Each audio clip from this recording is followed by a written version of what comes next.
चाहती हैं, वे समाज को बांटने का काम उसी रूप में कर रहे हैं जैसे कभी त्रेता युग में रावण और उसके अनुयायी कर रहे थे। बहनों और भाइयों, नाम का अंतर है।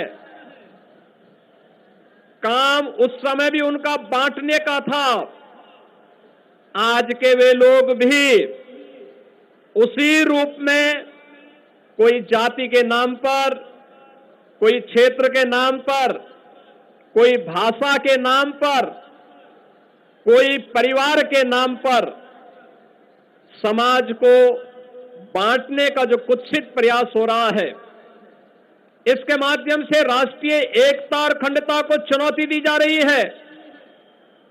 ये दीपोत्सव हम सबको एक नई प्रेरणा देने का एक अवसर है, जानकारी रखता है। ये दीपोत्सव का एक कार्यक्रम जहां हमको दीप से दीप जलाने की, सामाजिक और राष्ट्रीय एकता को संबल प्रदान करने की नई प्रेरणा प्रदान कर रहा है, वहीं साथ ही साथ सामाजिक एकता के माध्यम से राष्ट्रीय एकता को संबल प्रदान करने के लिए भी एक नई प्रेरणा प्रदान कर रहा है। रामायण का यह दृश्य, प्रभु श्री राम का अयोध्या आगमन के उत्सव के रूप में दीपोत्सव का यह आयोजन इसी श्रृंखला का हिस्सा है।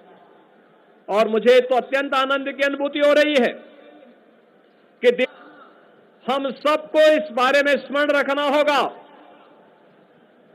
उस कालखंड में भी, त्रेता युग में मारीच भी जानता था कि सोने का मृग बनकर के मेरी क्या दुर्गति होने वाली है। उस समय इंद्रजीत और कुंभकर्ण भी जानता था कि श्री राम से दुश्मनी की क्या कीमत चुकानी पड़ेगी, और स्वयं रावण भी जानता था कि राम स्वयं जगत नियंता, स्वयं श्री हरि विष्णु के ही अवतार हैं। में दीपोत्सव का क्रम कभी थमा नहीं है, कभी नहीं थमा है।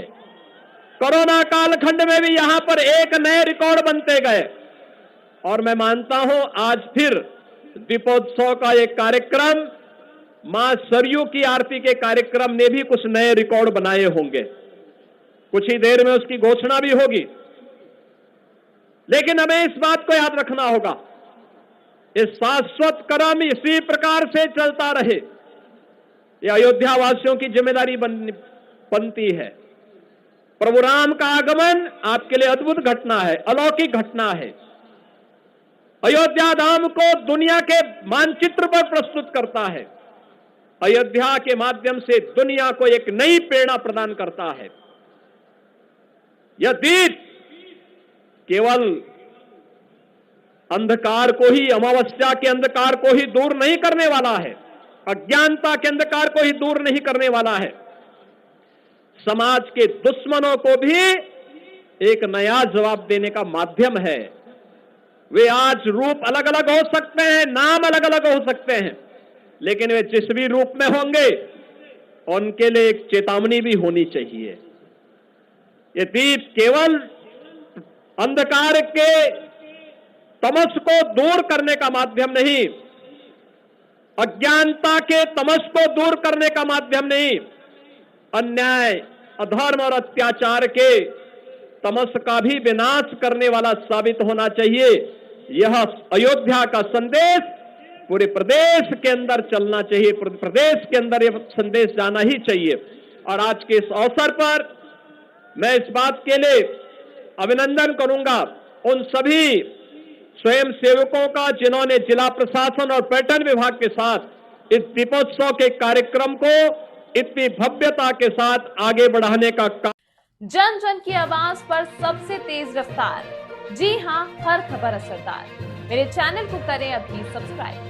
11 वर्षों से बीएनबी पर आपका विश्वास सर चढ़कर बोल रहा है। जी हां, तभी तो खबर की सच्चाई को बीएनबी खरे सोने की तरह तोड़ रहा है।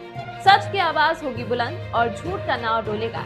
बेशक आप बने रहें बीएनबी के साथ, क्योंकि बीएनबी सच है तो बोलेगा।